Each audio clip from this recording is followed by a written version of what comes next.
कोई घटना होता है निर्भया का नाम आता है। लेकिन निर्भया की घटना से, उसके मौत से हमने क्या सीखा? हमारे सिस्टम ने में क्या बदलाव आया? हमारे कानून में जो भी बदलाव उस पे काम का क्या हुआ? आज भी हम 2012 में ही खड़े हैं।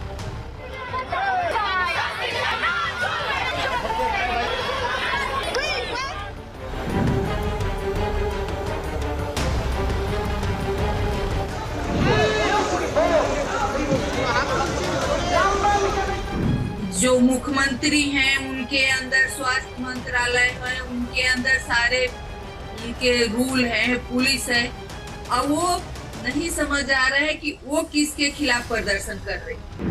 हमारे सिस्टम ने में क्या बदलाव आया? हमारे कानून में जो भी बदलाव उस पे काम का क्या हुआ? आज भी हम 2012 में ही खड़े हैं। सबसे पहले तो मैं ये अपने तरफ से ये कहना चाहूंगी कि जो बच्ची के साथ घटना हुई है, उसके साथ जो दरिंदगी हुई है, जल्द से जल्द उनको सजा मिले। लेकिन आज 6 दिन हो गया, न पुलिस और अभी सीबीआई तो कल से लगी है, अभी कोई डिसीजन पे नहीं पहुंचा गया कि नहीं उस बच्ची के साथ एक था या और कोई शामिल है, या उसको कैसे इंसाफ मिलेगा, ये सोचना बहुत दूर की बात है। जो भी हालात वहां पैदा हुए हैं कि डॉक्टर्स आवाज उठा रहे हैं कि नहीं, हमको सपोर्ट चाहिए, हमको सुरक्षा चाहिए, उस बच्ची को इंसाफ चाहिए। क्योंकि जिस तरह से हॉस्पिटल के अंदर उस बच्ची के साथ घटना हुई है, ये बहुत सोचने का विषय है। बहुत अफसोसजनक है कि हॉस्पिटल के अंदर जहां बच्ची ड्यूटी कर रही है, मरीजों के साथ काम कर रही है, मरीजों की सेवा कर रही है, उनका इलाज कर रही है, और वहीं पे उसके साथ इतना घिनौना अपराध हो रहा है। तो अगर कहते हैं कि डॉक्टर भगवान होते हैं, अगर हॉस्पिटल के अंदर खुद जहां वो ड्यूटी पे है और वहां वो सुरक्षित नहीं है, तो आप आम महिलाएं और बच्ची के लिए क्या सोच सकते? लेकिन सबसे दुर्भाग्यजनक ये है कि जो वहां पे हालात पैदा हुई है, सरकारें एक दूसरे पे थोप रही हैं, प्रदर्शन कर रही हैं, बजाय कि वो उस केस पे काम करे, महिला सुरक्षा पे बात करें, अपने कानून में जो भी कमियां हैं उसको पूरा करें। लेकिन नहीं, वहां पे तो जिनके जो मुख्यमंत्री हैं उनके अंदर स्वास्थ्य मंत्रालय है, उनके अंदर सारे उनके रूल हैं, पुलिस है। अब वो नहीं समझ आ रहा है कि वो किसके खिलाफ प्रदर्शन कर रहे, किससे फांसी मांग रही हैं। रूल तो उनके हाथ में है, कानून वो उनके हाथ में है। कम से कम वो लोअर कोर्ट तो तक केस को साफ सुथरा सरकार पहुंचा सकती है। तो चिंताजनक है कि जो भी वहां डॉक्टर्स आवाज उठा रहे हैं उस बच्ची के लिए, अपनी सेफ्टी के लिए, उनको दबाया जा रहा है। उनको दबाने के लिए, उनको डराने के लिए हॉस्पिटल के अंदर एक भीड़ आती है, तोड़ फोड़ करती है, मारपीट करती है, उनको धमकी देती है नर्सों को कि हम उसी डॉक्टर की तरह हालात कर। तो मैं आपके चैनल के माध्यम से यही कहना चाहूंगी कि हम सबको इस पे मिलके सोचने की जरूरत है, सरकार को सोचने की जरूरत है कि आज भी जब भी कोई घटना होता है निर्भया का नाम आता है। लेकिन निर्भया की घटना से, उसके मौत से हमने क्या सीखा? हमारे सिस्टम ने में क्या बदलाव आया? हमारे कानून में जो भी बदलाव उस पे काम का क्या हुआ? आज भी हम 2012 में ही खड़े हैं। तो हम यही चाहते हैं कि जो भी हमारे देश के डॉक्टर्स बाहर रोड पे हैं उनको इंसाफ मिले, उस बच्ची को इंसाफ मिले, उस माँ बाप को इंसाफ मिले। क्योंकि ये घिनौना जो अपराध हुआ है, जो उनके माँ बाप के बयान आ रहे हैं, टीवी पे देख रहे हैं कि पोस्टमार्टम रिपोर्ट कुछ और कह रही है।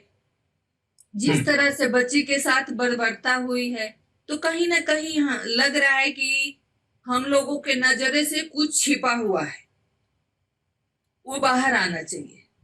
क्योंकि जिस तरह से वो बात कर रहे हैं, पोस्टमार्टम रिपोर्ट सामने आ रही है, तो उस तरह से तो लग रहा है कि बच्ची के साथ कुछ और ही हुआ, उसमें कुछ कोई और भी शामिल है। क्योंकि एक आदमी इतना काम नहीं कर सकता अकेले। तो हम यही चाहेंगे कि जो भी हुआ, बच्ची अब इस दुनिया में नहीं है, तो उसके माँ बाप को इंसाफ मिले। जो हमारे डॉक्टर्स बाहर प्रदर्शन कर रहे हैं, उनको जो भी मांगे हैं सरकार उनकी मदद करे। आज 6 दिन हो गया, अब कहीं कोई कोई उस केस में कुछ भी निकल के नहीं आ रहा है। अभी एक मुजरिम पकड़ा गया है, तो कहीं ना कहीं इसमें जो कुछ है केस में लग रहा है कि नहीं कोई और शामिल है। तो इस पे जांच होनी चाहिए और जल्द से जल्द चीजें सामने आने चाहिए, तभी तो केस आगे बढ़ेगा। तभी तो 6 दिन हो गए, अब कुछ भी सामने नहीं आया, तो उसके माँ बाप को संतोष कैसे होगा? जो डॉक्टर्स बाहर हैं उनको कैसे, क्या आप कहेंगे, क्या जवाब देंगे? तो ये सरकार का फर्ज बनता है कि उस बच्ची के साथ जो घिनौना अपराध हुआ है, उन सारे मुजरिमों को, जो भी इसमें शामिल है, सबको अरेस्ट किया जाए, सबको सजा हो। और जो डॉक्टर्स बाहर बैठे हैं, धरने पे बैठे हैं, उसको सरकार आश्वस्त करे कि नहीं, हम आपकी मांग पूरे करेंगे, आपको सेफ्टी प्रोवाइड करेंगे, तभी जाके हालात सुधरेंगे। और उम्मीद करते हैं कि बच्ची को जल्द से जल्द इंसाफ हो। बहुत सारी आवाजें उठ रही है, मुख्यमंत्री के रेजिग्नेशन की भी आवाज उठ रही है। आपको क्या लगता है, आप क्या कहना चाहेंगे इसमें? देखिए, ये सरकार का अपना अपना वो है, लेकिन मैं इतना जरूर कहूंगी कि एक महिला होने के नाते जिस तरह से केस में हो रहा है, ऐसा नहीं होना चाहिए। उनको परिवार के साथ उनको खड़ा होना चाहिए, परिवार को विश्वास दिलाना चाहिए कि नहीं, हम यहाँ के मुख्यमंत्री हैं, हेल्थ मिनिस्टर हैं, आपको इंसाफ मिलेगा। बजाय कि जो तोड़ फोड़ हो रही है, जो तबदले हो रहे हैं, इसकी जरूरत नहीं है। जरूरत है आप इस पे काम करिए, आप हॉस्पिटल के अंदर जो भी सबूत है उसको कलेक्ट करवाइए और बच्ची को इंसाफ मिले, इस पे काम करें। आखिरी सवाल लेना चाहूंगा, लगातार अलग अलग राज्यों से ऐसी खबरें आती हैं महिलाओं के खिलाफ जो दुष्कर्म होते हैं।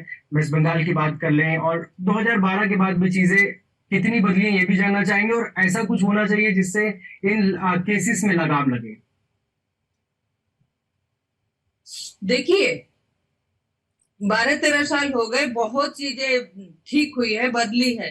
अगर नहीं कुछ बदला है तो महिलाओं के साथ रेप बलात्कार, महिलाओं के साथ घटनाएं, क्योंकि हमें नहीं लगता है कि महिला सुरक्षा के लिए, महिला के साथ जो घटनाएं हो गई है उनके इंसाफ के लिए कुछ काम हुआ है। कानून जरूर बनाए गए हैं, फास्ट ट्रैक कोर्ट जरूर बनाए गए हैं, लेकिन उस पर काम नहीं हुआ। 2020 में निर्भया के मुजरिमों को सजा हुई थी, उसके पहले भी उसके बाद भी इतने सारे केस हुए हैं। बच्चियों को 35 टुकड़ों में काट दिया गया, बच्चियों को घसीट दिया गया, किसको इंसाफ? घटनाएं रोज हो रही है। हम सोच रहे हैं कि हमारा समाज सुधर जाएगा, हमारा समाज का सोच बदल जाएगी। अगर आप मुजरिमों को सजा नहीं देंगे, जेल में बैठा के उनका पालन पोषण करेंगे, उनकी मांगे पूरी करेंगे, तो महिलाएं सुरक्षित कैसे होंगी?